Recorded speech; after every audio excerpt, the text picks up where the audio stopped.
The curse of the ground, toil and thorns. Have you ever wondered why work can sometimes feel so exhausting and endlessly difficult? Why does it seem like providing for ourselves and our families requires such a heavy toll? Today, we are looking at Genesis chapter 3 verse 17, where God addresses Adam and the consequences of his choice. We'll discover its meaning, what it reveals about the reality of our fallen world, and how to apply its lessons to our everyday lives.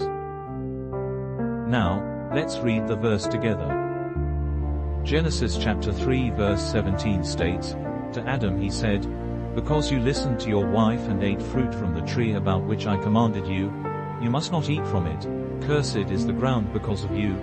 Through painful toil you will eat food from it all the days of your life." Let's dive into the meaning behind this verse. After judging the serpent and the woman, God turns his attention to Adam. Notice that God specifically points out Adam's failure to uphold the direct command he was given. Because of his disobedience, the very ground he was created from, and commanded to tend, is now cursed. The physical punishment of painful toil symbolizes a shift from joyful cultivation to exhausting labor and hardship. This verse reveals that while stepping outside God's design might seem appealing in the moment, it ultimately leads to a life of friction and struggle. It serves as a stark reminder that our actions have profound spiritual consequences. When we experience the frustration of a difficult job, failed endeavors, or the sheer exhaustion of making ends meet, we are feeling the weight of this brokenness. The imagery of painful toil reminds us that work itself wasn't the curse. Adam worked in Eden before the fall, but the struggle, sweat, and resistance within the work is the direct result of sin. It reminds us that our true rest cannot be found in our earthly labor, but only in God.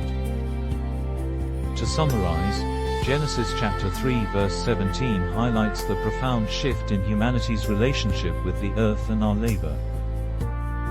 It warns us that stepping outside of God's commands brings thorns and thistles into our daily lives, making our toil painful. Let's finish with a simple prayer. Repeat after me. Dear God, thank you for your enduring provision even when the work is hard. Help me to find purpose in my daily toil and to work diligently as unto you. Give me the strength to overcome frustration and the wisdom to seek my ultimate rest and sustenance in your presence. Amen. If you enjoyed this study, please like, share, and subscribe.